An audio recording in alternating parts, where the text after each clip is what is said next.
नमस्कार साथियों। तो मध्य प्रदेश के कर्मचारियों के लिए एक बहुत ही बड़ी खबर सामने आ रही है, जहां कर्मचारियों के लिए मिली इनकम टैक्स में बड़ी छूट। 1 रुपये भी नहीं कटेगा अब।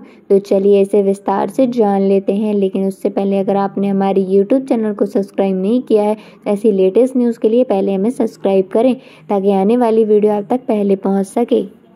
अगर आप सैलरीड क्लास के हैं और टैक्स भरते हैं, यह खबर आपके लिए अच्छी सिद्ध हो सकती है। बता दें कि बीते दिन संसद में इनकम टैक्स बिल 2025 पास किया गया था, जो 1 अप्रैल 2026 से लागू होगा और पुराने 1961 वाले इनकम टैक्स एक्ट की जगह लगाए गए सिस्टम में टैक्स स्लैब आसानी से किए गए हैं। रिबेट भी बढ़ाई गई है और नियमों को पहले से ज़्यादा साफ सुथरा रखा गया है। नियम के तहत पहले 4 लाख की कमाई करने पर कोई कर नहीं होगा और 12 लाख की आय पर भी छूट का फायदा मिलेगा।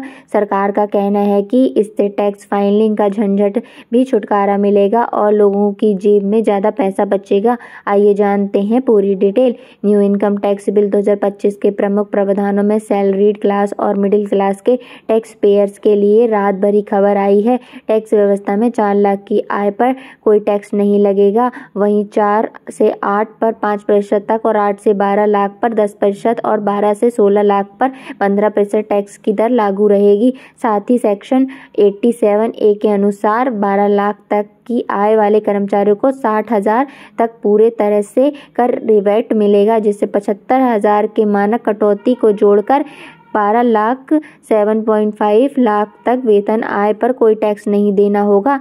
पुराने कानून के जटिल प्रावधानों को सरल बनाते हुए सेक्शन संख्या 819 से घटाकर 536 कर दी गई है और टैक्स ईयर की नई अवधारणाएं लागू की जा रही हैं। इसके अतिरिक्त फैसलेस डिजिटल असेसमेंट अग्रिम व नोटिस के साथ कार्रवाई TDS रिफंड जल्द ही व्यवस्था में लाया जाएगा। यह कानून 1 अप्रैल 2026 से प्रभावी होगा और वित्त वर्ष 2025-26 से लागू होने की संभावना है।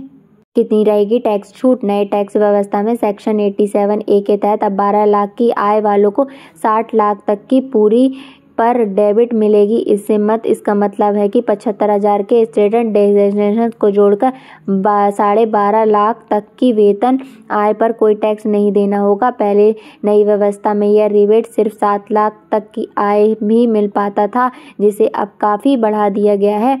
वहीं पुरानी टैक्स व्यवस्था में सेक्शन 87A की मौजूदा सीमा 5 लाख और रिबेट 12,500 पहले की तरह जारी रहेगी। बता दें कि शॉर्ट टर्म्स कैबिनेट गेन जैसी स्पेशल इनकम पर यह डेबिट लागू नहीं होगा।